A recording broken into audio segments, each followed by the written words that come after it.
teaching this guy about cryptocurrency. Best day ever. Like you said as well, when it comes to progress and changing the world, right now crypto is all we got. Yeah. For the most part. Crypto's trying to make a big change, and the guys in the space are doing so, most of them out of passion. Of course, there's lots of people in it for money as well, so that's why you got to be careful with initial coin offerings, which are ICOs. It's like the cryptocurrency version of an IPO for the stock market. So make sure that things are legit and, you've researched into stuff. Yeah, so it was What's an ICO? Initial coin offering? Like a Kickstarter for... Oh, okay. So there'll be a project, they'll say, okay, we're trying to do this, and we're going to make a coin, and the platform is, maybe it's security or privacy. So invest So we now need and to get raise 30% off, or Yeah. try to offer some incentive to be one of the first people to help invest in their project. Before they release it to exchanges, you can buy the ICO, and you'll get it for cheaper, and then it hits the market like an IPO. You just gotta be aware of shit coins. Like there was that Eros coin. It was like a... it was like a prostitute coin. Prostitution coin or something? Prostitution coin. They- Really? Yeah. There was a prostitution coin. They got a lot of different coins. There's like one called fuck token, sex coin. Fuck token I think was actually doing good for some reason. I remember, I think it was on one of old boy's videos. But there's a lot of coins that, even though they are shit, they somehow... People also are just like, oh, this is funny, buy Yeah. it. Remember Burger King was making I think it was Burger King in Russia. Whopper coin? They're making a Whopper coin off of the Waves platform. What? So you could use, if you brought that, you could use it when you go and buy Burger King. Yeah, and you could get like special deals with it and discounts and better deals on Whoppers, I guess. So In Russia. they're trying to wipe out cash altogether, basically. Yeah, because the problem with cash is what? It's inflationary, right? You see all these places that have like Venezuela, they just had, their currency was hyperinflated, and now it's basically worth nothing. So these people are all just kind of stuck with this paper money that's Not worthless. Yeah. So and we can't, as people, can't control what the government is doing with the money, right? You don't know how much money they're printing. We know they're printing money. $6 trillion lost. Yeah, we lost $6 Where trillion did it go? in America, right? Exactly. So I'm paying taxes, but you're losing my money basically. So if I'm paying you taxes and you lost $6 trillion, why should I give you any more money? You're just losing $6 trillion. Doesn't make sense to me. Does it make sense to you? Your money should be your money. So what about technology then? So you say these cryptocurrencies are all, some of them have products behind them, like on the stock market you invest into a product if there is one. So what are some of the products? What's close now? What are they working on which looks like this could actually be a thing? Something that will genuinely help people, something that I would be stupid not to invest into. Well, the internet one I told you about. Yeah, decentralized internet. So no central authority to have the internet. So you don't have to worry about for us in America, Time Warner Cable and all that kind of shit, paying crazy bills or whatever. Or covering your cameras. Or covering your cameras, or people tracking your internet, IP address, all that. That kind of shit. That one's really good. Some of my other favorite platforms are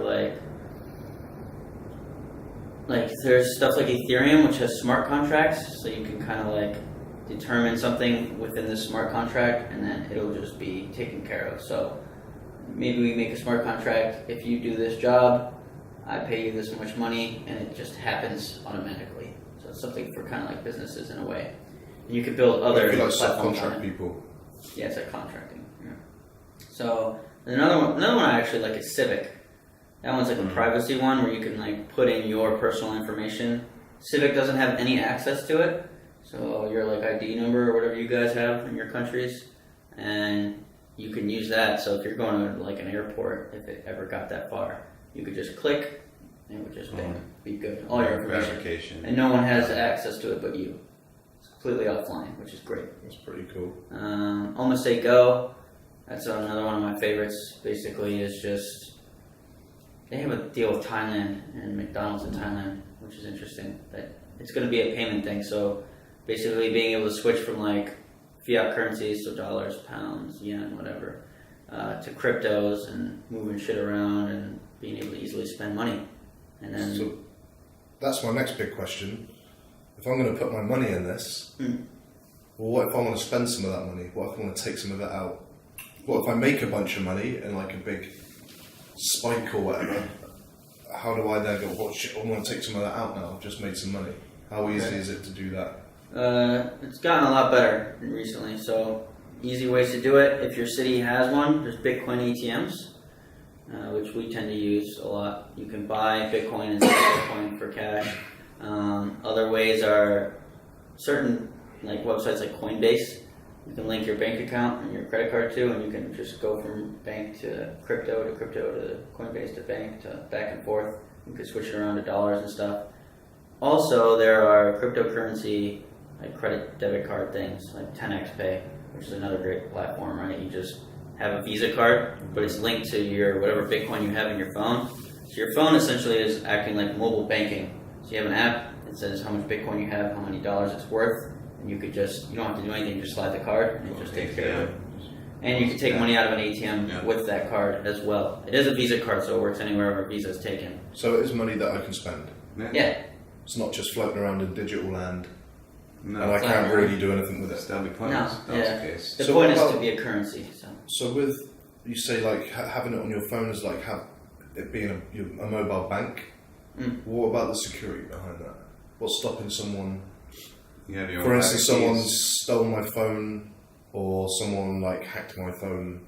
Is Okay. it secure? that's a good question. So if someone steals your phone, like when you want to transfer Bitcoin from wallet to wallet, you've always got to enter your password. Okay, so they can't spend your money without knowing your long ass password. Like a bank code is what, usually 4 digits, right? 46. Yeah, 4 to 6.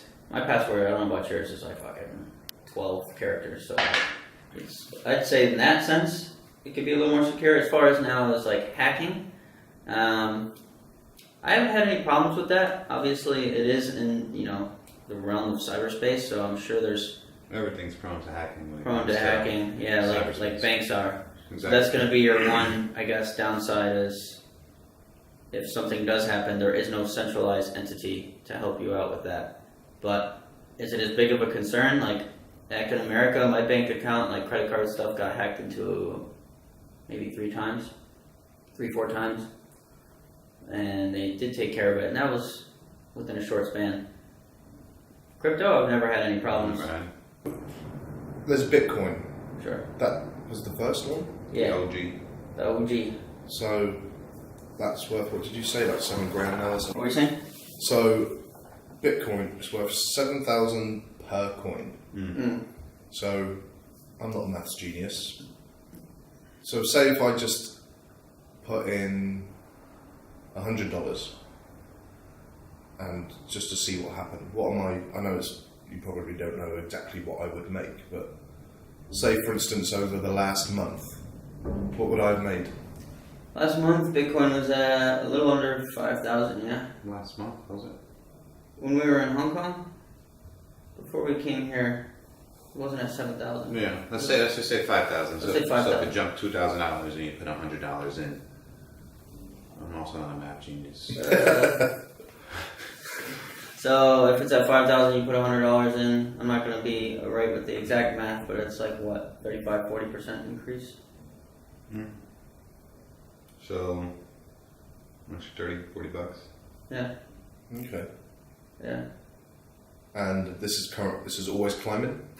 Bitcoin, it goes up and down. So But that's for the most part, over the long term, like over the span of a it's just year. been climbing. Yeah, it's been climbing.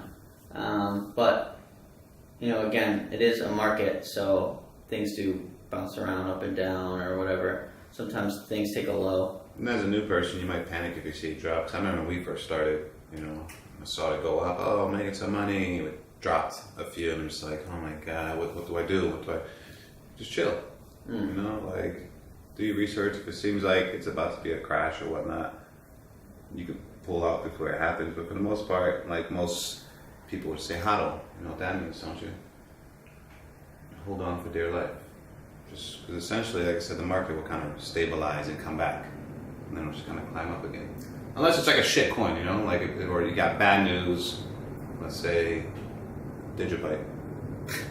You know, it sounds like it was doing good in the beginning, so a lot of people invested in it, and maybe the company came out and made like a terrible announcement, and it just started to drop. And, you know, if there's a sign that maybe this project might not do so good because of what they're announcing, then maybe you might want to pull out, because unless they got something to offer that can really help push the project forward, then you can invest in it, because obviously it's going to keep increasing.